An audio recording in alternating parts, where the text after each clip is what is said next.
Um, Imagine holding like a handful of seeds. Okay. And you know that if you plant them today, a sudden storm might just wash them all away. Right, the risk is there. Exactly. But if you keep them safely in your pocket, I mean, they will absolutely rot. Yeah, that's a guarantee. And, we don't really farm much anymore, obviously, but every single day you're making that exact same gamble. You're making it with your career, your finances, your personal relationship. We constantly freeze up. Yes. We freeze because we're terrified of making the wrong move. Yeah. Mostly because we can't guarantee the outcome. And honestly, that paralysis is basically the defining modern condition. I mean, we are totally obsessed with predicting the unpredictable. We really are. We assume that if we just read one more article or, run one more spreadsheet analysis, we can somehow eliminate risk entirely, which is impossible. Which brings us to the mission for this deep dive. Today, we are exploring an ancient text, specifically Ecclesiastes chapter 11, and we're looking at it alongside some modern analytical frameworks. It's a really fascinating combo. It is. We're hunting for how to live with actual courage when life is just entirely unpredictable. So if you are listening right now and feeling completely overwhelmed by the pressure to make perfect choices in your life, this ancient wisdom serves as a modern manual to overcome that decision paralysis. Okay, let's unpack this. Let's do it. We need to start by diagnosing the core problem. Like, why do we actually freeze up? Well, the ancient text identifies the exact mental trap we fall into, and it uses some really vivid imagery from nature to do it. Right. The writer, who is traditionally understood to be Solomon, he spends earlier chapters just wrestling with the absolute frustrations of life, but here he pivots aggressively toward action. He points straight up at the sky, right? Exactly. He identifies the trap of the perfect time. Yeah. The text says, "He that observeth the wind shall not sow, and he that regardeth the clouds shall not reap." So if you are a farmer who's just constantly staring at the wind to make sure it won't blow your seeds off course, You never actually put your hands in the dirt. yeah, the observation itself becomes the obstacle. That's spot on. The text highlights the sheer inevitability of nature. It says, if clouds are full of rain, they're going to empty themselves upon the earth. They're going to rain whether you like it or not. Right. And if a tree falls toward the south or the north, it's going to stay exactly where it lands. Which means what exactly? The underlying mechanism here is that waiting for perfect conditions is completely pointless. Yeah. The world operates on forces entirely outside your control. Overanalysis just leads to stagnation. It's like endlessly checking a weather app before planning a picnic. Oh, totally. You see, like a 30% chance of rain on Monday, so you cancel. Tuesday looks a little too windy. Wednesday, the humidity is too high. You're just swiping forever. Yeah, keep swiping, demanding that one flawless, sunny, 72-degree day with zero wind. And the result is you just stay inside forever. The picnic never happens. It never happens. But wait, I have to play devil's advocate for a second here. Go for it. Shouldn't we be prudent? I mean, isn't looking at the wind before you throw your seeds around just good basic farming? You don't want to toss your livelihood into a hurricane. What's fascinating here is the difference between wise planning and using preparedness as an excuse for inaction. Okay, break that down. Basic awareness is necessary, obviously, but the text is critiquing the psychological demand for a guarantee. The farmer observing the wind isn't just checking the weather. They are obsessing over it. They're looking for an excuse. Exactly. They've allowed uncontrollable variables to become a reason to do absolutely nothing. We use research as a shield. That is the exact dynamic. Demanding perfect conditions is a defense mechanism. It protects your ego from the possibility of failure. Wow. Okay, so if waiting for perfect conditions is a trap, what does the text say we should actually do in an unpredictable world? The ancient antidote is essentially relentless, diversified action. Relentless action. Okay. The text starts with this highly provocative directive. It says, "Cast thy bread upon the waters, for thou shalt find it after many days." I mean, throwing bread into a river sounds like a great way to just get soggy bread. It sounds totally absurd on the surface. Yeah. But the principle is to act, to give, to invest, even without guaranteed immediate results. The return might take many days. It's about taking action anyway. Here's where it gets really interesting. The text follows that up by saying, "Give a portion to 7, and also to 8, for thou knowest not what evil shall be upon the earth." Yes, the diversification aspect. And it adds, "In the morning sow thy seed, and in the evening withhold not thine hand, because you don't know which will prosper." But wait, If we give a portion to 7 or 8 different things, aren't we spreading ourselves entirely too thin? It can sound like that, yeah. Like if I start a business and try to learn a new language and invest in real estate all at once, is that scattering of energy just a recipe for mediocrity?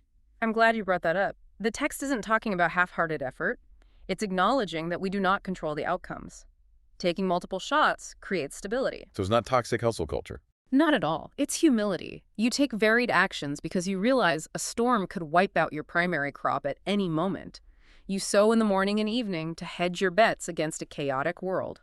That transition from agricultural metaphors into our actual daily mindset is what I want to dive into next. Because, we got the farming analogies, but let's translate this for the modern listeners, daily grind. Absolutely. The setting has changed, but the psychological traps are identical. Right. Like you listening right now, you probably aren't deciding whether to plant wheat today. You are deciding whether to send a difficult email or apply for a career change or start a side project. And our sources give us a brilliant breakdown of how this decision paralysis shows up today. The first major modern trap is overthinking. The endless research loop. Yes, endlessly researching and planning without ever executing. It feels like work, but it's not. You plan, you draft proposals, you listen to 20 deep dives on the topic. But you never pull the trigger, and the lesson here is that clarity comes after action, not before it. Okay, why though? Why can't I just think my way into clarity? Because you can't deduce the future from a standstill. When you take a small action, when you cast a little bread on the water, the real world pushes back. You get data you could never get from a spreadsheet. That makes a lot of sense. Which brings us to the second trap, the fear of failure. We avoid risks entirely because we are terrified of looking stupid. And the ancient lesson here is liberating. You don't control outcomes, but you control whether you try. If a tree falls, it stays there. You don't control the weather, you only control the sowing. And that leads into the third trap, which is putting all your hope in one single thing. Relying on one job, one single income stream, or one massive opportunity. Yeah, that one thing fails, you're devastated. Exactly. Giving a portion to 7 or 8 is about building multiple pillars in your life so a single failure doesn't destroy you. Then there is the big one, waiting for the perfect time. I hear this all the time. I'll start when things settle down at work. Which means it never happens. Never, because life is inherently unsettled. And the final modern trap the texts point out is inconsistent effort. Having these massive bursts of motivation at 2 a.m.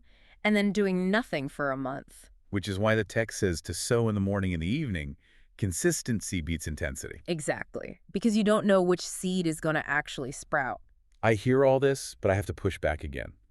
Isn't it irresponsible in today's data-driven world to act without having all the information first? We have so much data available to us now. If we connect this to the bigger picture, we hit what the sources call the hard truth. Oh, the hard truth. Yeah. The excuse of I'm just waiting until I'm ready is usually just that, an excuse. You may never feel completely ready. So we use our desire for more data as a hiding place. Precisely. The hard truth is that you don't actually need absolute certainty.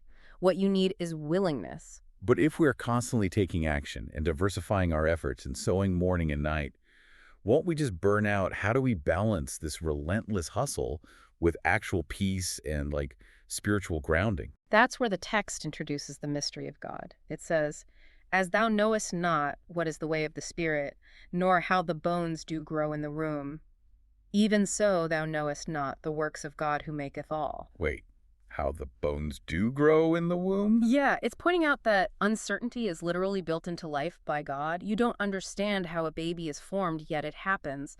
There are divine forces at work that you just can't comprehend. So we shouldn't stress about trying to control everything. Right, and it follows that up by saying we need to enjoy life. Truly the light is sweet. Don't delay your joy or get so obsessed with the next goal that you forget your life is happening right now. That is super grounding. But there is also an accountability piece, right? Yes. It says to rejoice in your youth, but remember that God brings things into judgment. So your freedom is real, but your choices and long-term consequences still absolutely matter. And the sources connect this directly to strengthening our trust, mentioning a few Psalms. Yes. Psalm 37, which is about steady action over anxiety. Psalm 90, about using our time wisely. And Psalm 126, which is all about sowing with expectation. So what does this all mean? Let's bring it all together. It makes me think of an analogy. It's like being a passenger on a road trip. Oh, I like that. Yeah, like you don't need to completely understand how the engine under the hood works to just enjoy the view out the window. Yeah. Frankly. You enjoy the ride, Yeah. but you still have a responsibility to, wear your seatbelt. That's a perfect way to look at it. And this raises an important question. How does this actually strengthen our trust in God? How does it? By deeply accepting that we cannot control the outcomes, we surrender our anxiety to the Creator. We let go of the need to play God. Exactly. We act responsibly, we diversify, we sow the seed, but we leave the final results entirely in God's hands. Action creates clarity. Perfection is a myth. And consistency is key. We have to embrace the uncertainty while actually enjoying the life we've been given today. And this ancient wisdom just really pushes us out of our hesitation and into movement. It gets us unstuck. It really does.